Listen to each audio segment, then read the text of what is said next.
माँ, मुझे कुछ महीनों के लिए विदेश जाना पड़ रहा है। तकरीबन 32 साल के अविवाहित डॉक्टर सुदीप ने देर रात घर में घुसते ही ये बात अपनी माँ से कही। बेटा, तेरा जाना जरूरी है क्या? माँ की आवाज में चिंता और घबराहट झलक रही थी।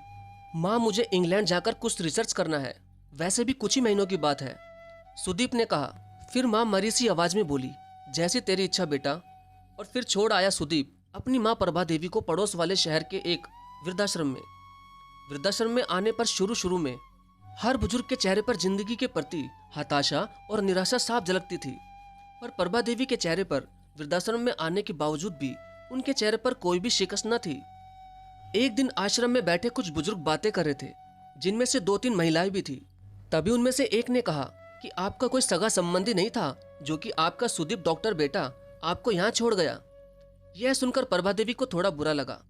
फिर वहां बैठी एक महिला बोली कि प्रभा देवी के पति की मौत जवानी में ही हो गई थी। तब सुदीप कुल 4 साल का ही था और पति की मृत्यु के बाद प्रभा देवी और उसके बेटे के खाने के भी लाले पड़ गए थे। किसी भी रिश्तेदार ने उनकी कोई भी मदद नहीं की। फिर प्रभा देवी ने लोगों के कपड़े सिल कर अपने बेटे को पढ़ाया। बेटा भी पढ़ने में बहुत तेज था, तभी वो डॉक्टर बन सका और आज वह बाहर किसी काम से गया है, इसलिए अपनी माँ को यहाँ छोड़ गया।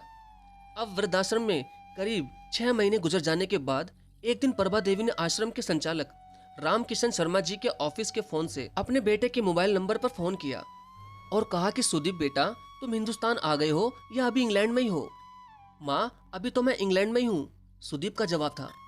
हर 3-4 महीने के अंतराल प्रभा देवी सुदीप को फोन करती, लेकिन उसका एक ही जवाब होता कि मैं अभी वहीं पर हूँ, जैसे ही मैं हिंदुस्तान आऊंगा तो माँ मैं आपको जरूर बता दूंगा।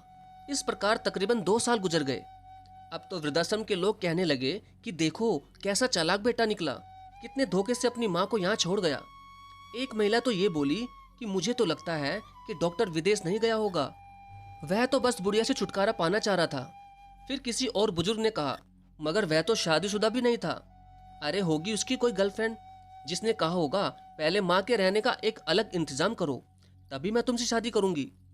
2 साल आश्रम में रहने के बाद अब प्रभा देवी को भी अपनी नियति का पता चल गया।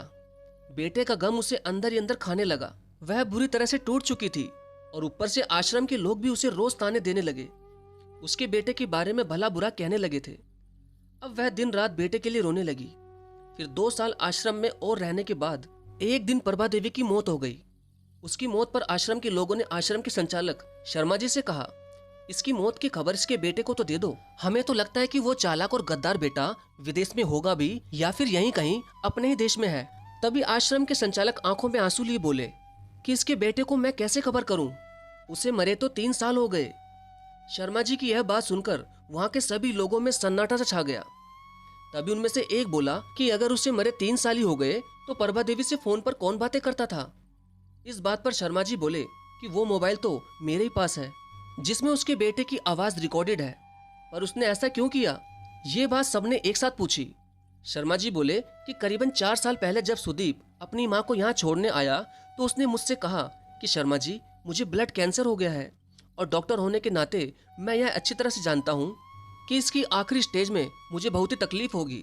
मेरे मुंह से और मसूड़ों आदि से खून भी आएगा।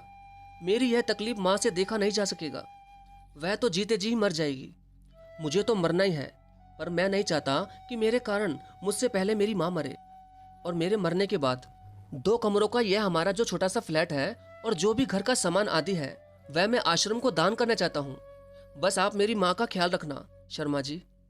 शर्मा जी की सारी बातें सुनते ही आश्रम के सभी लोग फूट फूट कर रोने लगे और कहने लगे कि इतना अच्छा बेटा था सुदीप, जो अपनी माँ से कितना प्यार करता था, और हम लोग प्रभा देवी को उसके बेटे के बारे में कितना भला बुरा कहते थे। भगवान हमें कभी माफ नहीं करेगा। हमारे ऐसे कड़वे वचन से प्रभा देवी की इतनी जल्दी मृत्यु हो गई। दोस्तों, कभी भी बिना सोचे समझे ही किसी के बारे में कुछ भी नहीं कहना चाहिए, क्योंकि शायद आपको पता नहीं कि आपकी जरा सी बात किसी का जीवन मृत्यु में भी बदल सकता है। धन्यवाद।